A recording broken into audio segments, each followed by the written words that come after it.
जन दोस्तों, वंदे मातरम। भारतीय राजनीति का एक ऐसा चेहरा जो कभी नहीं बदलता और वो है दोस्तों कांग्रेस पार्टी का दंगों और विवादास्पद व्यक्तियों के प्रति हमेशा की हमदर्दी। साल 2020 के दिल्ली दंगों के आरोपी उमर खालिद की जमानत याचिका पर सुप्रीम कोर्ट में सुनवाई चल रही थी कल। जहां एक तरफ न्याय की प्रक्रिया अपनी गति से आगे बढ़ रही थी, तो वहीं दूसरी तरफ दोस्तों कांग्रेस पार्टी के वरिष्ठ नेता दिग्विजय सिंह जैसे लोग सड़क पर उतर करके आरोपी को बेकसूर का सर्टिफिकेट बांटने में जुटे हुए हैं।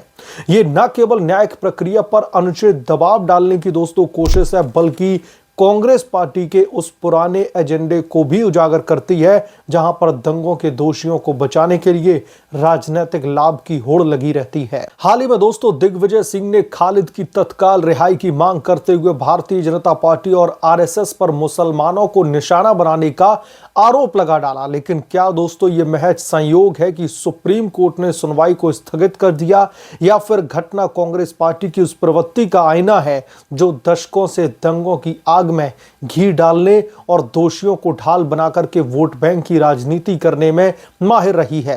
आइए दोस्तों इस मामले की गहराई में जाते हैं और समझते हैं कि कैसे कांग्रेस पार्टी बार बार दंगों की हमदर्द बनी फिरती है। उमर खालिद जो साल 2020 के दिल्ली दंगों के बड़े साजिश मामले में यूएपीए के तहत गिरफ्तार किया गया है, उसकी जमानत याचिका पर दोस्तों सुप्रीम कोर्ट में सुनवाई चल रही थी कल। लेकिन दोस्तों कोर्ट पहुंचने से पहले ही दिग्विजय सिंह ने सोशल मीडिया और सार्वजनिक मंचों पर खालिद को निर्दोष ठहरा दिया। उन्होंने कहा कि खालिद को गंभीर अन्याय का शिकार बनाया गया है और उसे तुरंत रिहा किया जाना चाहिए। यह टिप्पणी न केवल अदालती कार्रवाई को प्रभावित करने वाली है, बल्कि एक तरीके से न्यायपालिका पर खुले तौर पर दबाव बनाने की कोशिश है, ताकि कैसे भी करके जजों पर दबाव बना करके खालिद को जेल से बाहर निकलवाया जाए। लेकिन दिग्विजय की दोस्तों ये बयानबाजी साफ तौर पर कांग्रेस पार्टी के उस फॉर्मूले को दर्शाती है जहां पर आरोपी को निर्दोष साबित करने के लिए तथ्यों की अनदेखी की जाती है।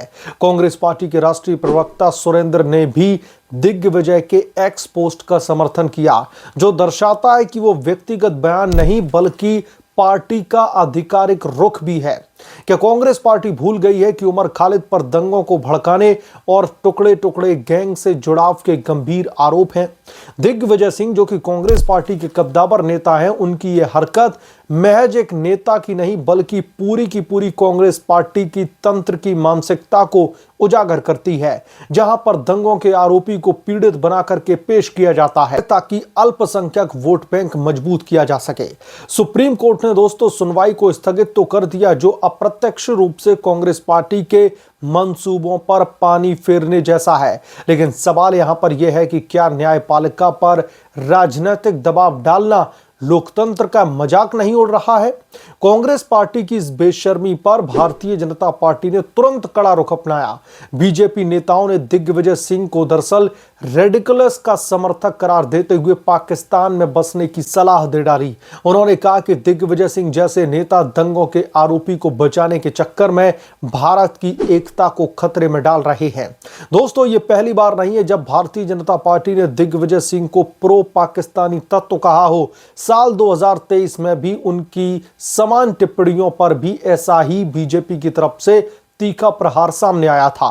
बीजेपी का दोस्तों यह हमला जायज है, क्योंकि दिग्विजय सिंह की बयानबाजी न केवल घरेलू राजनीति को भड़काती है बल्कि अंतर्राष्ट्रीय स्तर पर भी भारत की छवि को धूमिल करने का काम करती है।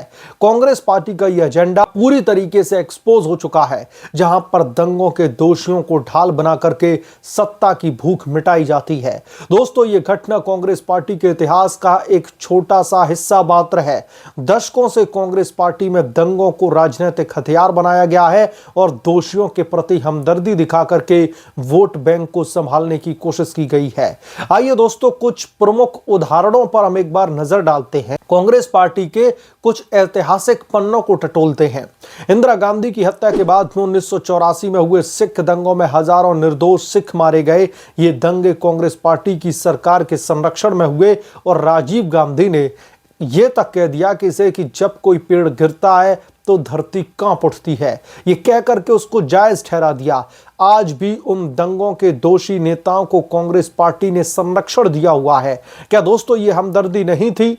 दंगों के शिकार होने के बजाय दंगाइयों को बचाने की कोशिश की जाती है। साल 2001 के संसद हमले के दोषी अफजल गुरु को फांसी पर कांग्रेस पार्टी ने लंबे समय तक रोक लगाने की वकालत की।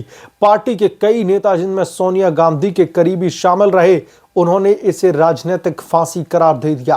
दोस्तों ये दंगों और आतंकी घटनाओं के प्रति कांग्रेस पार्टी की नरमी का स्पष्ट तौर पर उदाहरण है, जहां पर न्याय से ज्यादा राजनीति को कांग्रेस पार्टी प्राथमिकता देती हुई दिखाई देती है।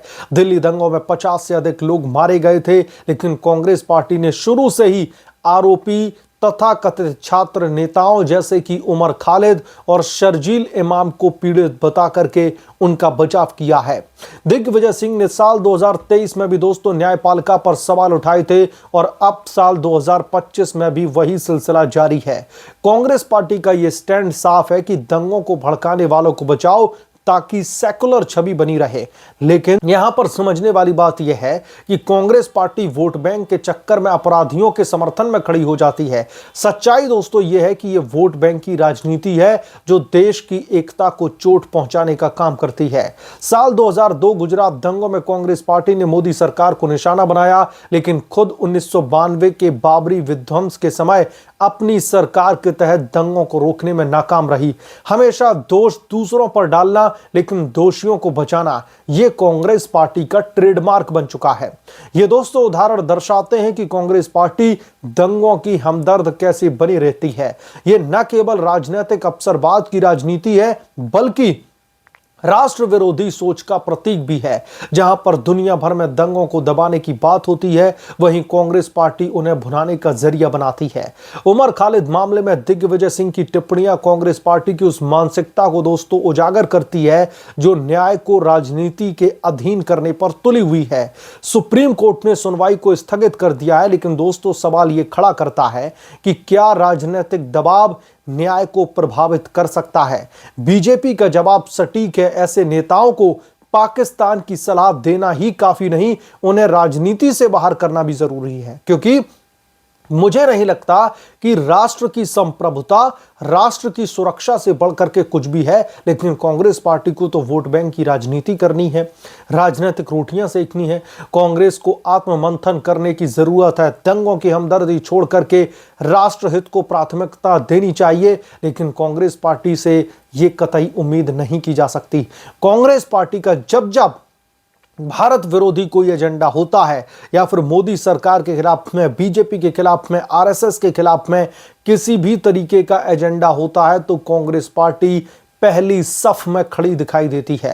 कांग्रेस पार्टी को हमेशा से ही दरअसल ऐसे मामलों को लेकर के कंट्रोवर्सी में रहने की कहीं ना कहीं एक लत सी लग पड़ी है और दिग्गी राजा कांग्रेस पार्टी के कद्दावर नेता आए दिन इस तरीके के बयान देते रहते हैं। और अब एक बार फिर से जब कल एक तरफ सुप्रीम कोर्ट में कपिल सिब्बल उमर खालिद की जमानत के लिए, उमर खालिद को बाहर निकलवाने के लिए कोर्ट में कसीदे पढ़ रहे थे, तमाम दलीलें पेश कर रहे थे, तो बाहर दिग्गी राजा उमर खालिद की दलीलें पेश कर रहे थे। दोस्तों यहां पर समझने वाली बात यह है कि उमर खालिद का जो केस है वो कल दो जगह पर लड़ा जा रहा था। पहला सड़क पर और दूसरा सुप्रीम कोर्ट के पटल पर। यानी कि सुप्रीम कोर्ट में वरिष्ठ वकील कपिल सिब्बल उमर खालिद को डिफेंड करते हुए और उमर खालिद के साथ साथ जितने भी ये दिल्ली दंगे के आरोपी हैं, इन सबको डिफेंड कर रहे थे। कोर्ट में जजेस के सामने बड़ी बड़ी दलीलें पेश कर रहे थे कि कैसे भी करके खालिद को आज जो है जमानत दिलवाई जाए, लेकिन इनकी एक नहीं चली। तो दूसरी तरफ सड़क पर कांग्रेस पार्टी के नेता, सोशल मीडिया पर कांग्रेस पार्टी के नेता इस तरीके की हरकतें करके कहीं ना कहीं उमर खालिद को क्लीन चिट देने की कोशिश करने में लगे हुए थे। और ये कांग्रेस पार्टी की हॉबी बन चुकी है कि नैरेटिव इस तरीके से देश में फैलाओ जैसे लगे कि इस देश की अदालतें, इस देश की सर्वोच्च अदालत सुप्रीम कोर्ट इस तरीके से काम कर रही है कि एक बेकसूर छात्र, कांग्रेस पार्टी को उमर खालिद और शर्जील इमाम जैसे लोग बेकसूर लगते हैं कि बेकसूर छात्रों को किस तरीके से मोदी की डिक्टेटरशिप के तहत सताया जा रहा है। बहरहाल इस मामले को लेकर के आपकी क्या राय है, आप क्या सोचते हैं, आपका जो भी पॉइंट ऑफ व्यू है हमें कमेंट करके जरूर बताएं। जल्द मिलूंगा किसी दूसरे बड़े अपडेट के साथ में, तब तक के लिए धन्यवाद। अगर आप लोग चैनल पर नए हैं तो प्लीज चैनल को सब्सक्राइब करें, साइड में बेल आइकन को जरूर प्रेस करें, ताकि जब भी मैं कोई बड़ी खबर लेकर के आऊं, कोई बड़ा जो है ब्रेकिंग न्यूज आपके बीच में ब्रेक करूं, कोई नया वीडियो रिलीज करूं, तो इसकी नोटिफिकेशन सबसे पहले आपको मिले।